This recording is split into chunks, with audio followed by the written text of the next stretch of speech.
Oke, lanjut yang tadi sebentar. Satgas lihat Bandicam jalan ke tidak. Oh iya, jalan. Oke, lanjut yang tadi sebelum kita coba ke solar kalkulator. Tolong lihat rumus yang gampang. Rumusnya seperti ini. Cas aki. Misalnya kau datang ke bengkel, kau mau cas bos punya mobil, dia punya aki itu 40 ampere. Berarti dia itu alat cas akinya itu batas maksimal cuman 10 ampere. Karena dia rumusnya 1/10 dari nilai aki. Jadi kalau misalnya nilai aki itu 40 ampere, dia cuma perlu 4 ampere. Misalnya 100 ampere aki itu, dia cuma perlu trafo sebesar 10 ampere. Simple. Aku tinggal bagi 10 saja. Berapa ya? Aku tinggal bagi berapa ya? Iya, bagi 10 ya. Jadi berapa nilai akinya, aku bagi 10, hasilnya ya segitu. Nah, sekarang solar charge control ini itu disingkat SCC. Nah, ini keluar terus ini. Disingkat SCC. Itu dia cara kerjanya sama kayak alat cas aki. Nah, jadi misalnya aku punya solar charge control itu 20 ampere.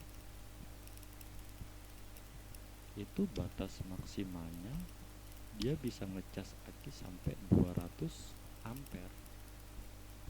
Begitu terus. SCC mu nilainya berapa? Misalnya 50 ampere, berarti dia mampu ngecas aki sampai 500 ampere. Ini rumus dasar yang paling gampang. Oke, sekarang tong lanjut ke kemana ini? Solar kalkulator. Ini oke. Nah, ini ada dua pilihan. Ada AC, ada DC. Yang saya bahas nih AC dulu, soalnya DC ini dia belakangnya kan nggak pakai inverter. Oh iya, inverter itu apa? Inverter itu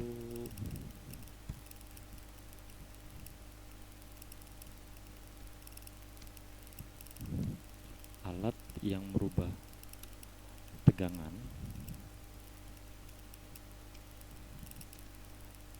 DC jadi AC.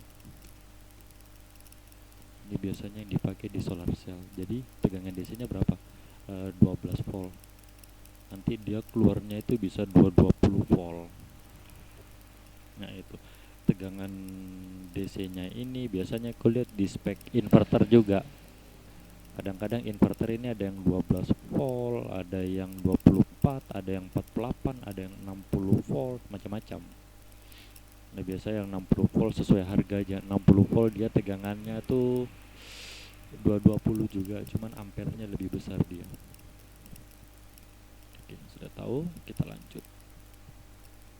Misalnya aku mau pakai sistem AC. Bedanya AC dengan DC ini, kalau DC kok cas ke aki, hasil dari cas-casan itu kok bisa langsung salurkan ke lampu DC. Kan banyak tuh lampu-lampu 12 volt. Pokoknya peralatan-peralatan yang tegangannya itu 12 volt atau 24 volt, bukan 220 volt. Dia nggak pakai inverter, dia langsung saja. Beda dengan ini AC. Dia tegangannya tuh kok harus rubah tegangan dari 12 atau 24 volt ke 220 volt. Nah, sekarang kita tes yang AC.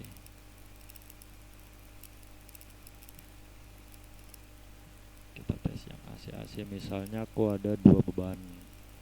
Satu beban lampu, satu beban TV. Lampu ini aku punya Philips 24 watt. Itu ada 3 unit. Faktor daya ini itu nilai bersih, sebenarnya apa ya, faktor daya itu dia nilai bersih dari tegangan itu. Kalau misalnya aku nggak mau pakai, nggak masalah. Kalau kau mau pakai juga bisa. Tapi kalau misalnya kau bingung, kau bisa cari orang teknik elektro. Mungkin kau ada kenalan di Unipa yang dia itu bisa elektronik. Nah, aku bisa tanya di dia faktor daya itu apa. pakai ya faktor daya, not available aja. Operasional ini misalnya si lampu ini dia beroperasi 6 jam.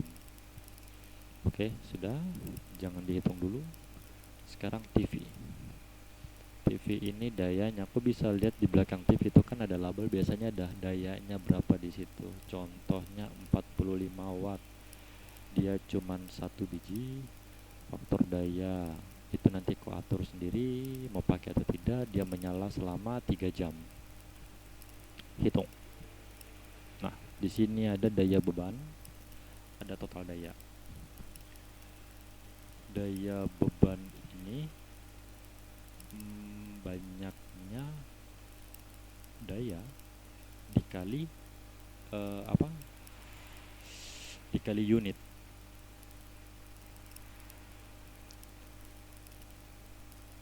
Kali jam operasional. Total daya itu banyaknya daya, misalnya daya TV 45 watt, itu kok kali unitnya 1 kali 3 jam.